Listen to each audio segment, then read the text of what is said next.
Now, we're still waiting to call the balance of power in the Senate. Democrats need to flip at least 3 seats, and so far they've netted just 1. But our decision desk has determined Democrats will keep control of the House. But joining me now is House Minority Leader Kevin McCarthy. And Leader McCarthy, I know that you put a lot of emphasis on candidate recruitment. You defied the odds. You proved a lot of people wrong.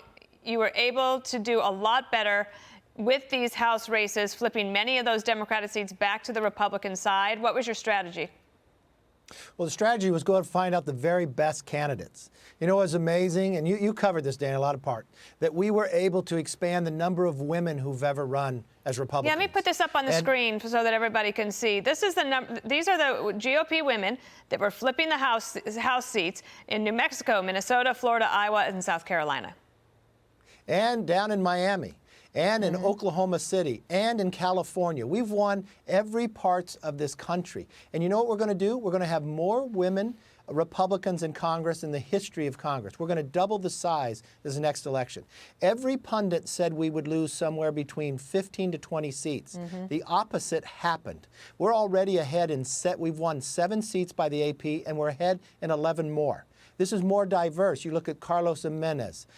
You look at America is going to be more reflective in Congress in the Republican Party than we've ever had at any given time. It's the quality of the candidate. I give President Trump a great deal amount of credit that he expanded this party. He expanded Hispanics, African Americans who are welcome into this party. And did it help? We found that the voters followed. Did it help your candidates that President Trump was at the top of the ticket, and we know there's not many ticket splitters, so they just went Republican down the line?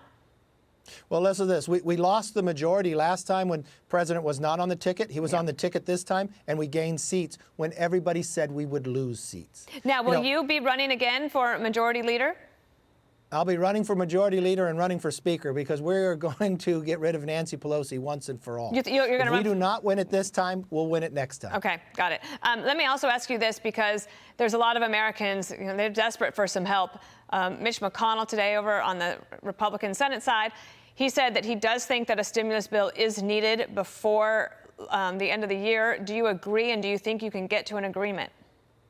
The answer is yes. The only reason we did not get to an agreement because Nancy Pelosi wanted to make the economy worse, thinking it would help Joe Biden. All it did was cost a number of her own members their position in Congress. A number of them lost. Do you think that was an issue that was determinative, the stimulus bill? Oh, it was very much so in a number of these districts. I found that they one of the biggest issues going forward, that they did not accomplish anything. Name one problem the Democrat majority solved. I mean, this has been a real challenge for them. They had nothing to run on, whereas Republicans had a commitment to America, to rebuild our economy, to make our streets safe, to defeat COVID. That's a real challenge. When you look ahead to 2022, what can you replicate from this year? Success usually begets success. Candidate recruitment is not easy. People don't want to put themselves out there and put themselves through a campaign. Well, you know what it's going to be? That I have more women, more minorities to able to go out and tell a story to get more to join the Republican Party. A Tony Gonzalez, who was born into a broken home, raised by his grandparents, had to live in a shelter, but went and joined the Navy. He just won in one of the most competitive seats in the country down in Texas, where no one gave him a chance. Or Carlos Gimenez, who comes from Cuba. Or Maria Salazar, same story, who just defeated the Health and Human Service secretary in a district that Hillary carried. Or what about Michelle Fischbach, who defeated a chairman of a committee that was a big race when no one else thought they could?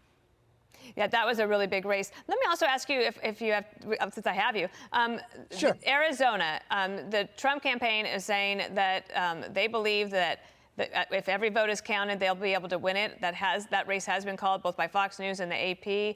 I know you're very close to the campaign, and you're watching this very closely. How do you see that? I see that as a real possibility. The real question is, how many votes are left to be counted? If it's 300,000 or 500,000.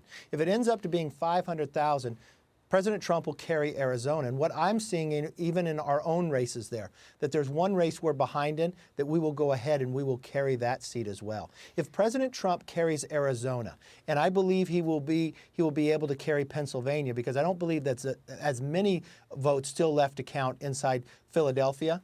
If that is the case, that brings him to 280 electoral votes, and he is president for another 4 years. Well, thank you so much, Leader McCarthy. We appreciate it, and congratulations to you. Thank you.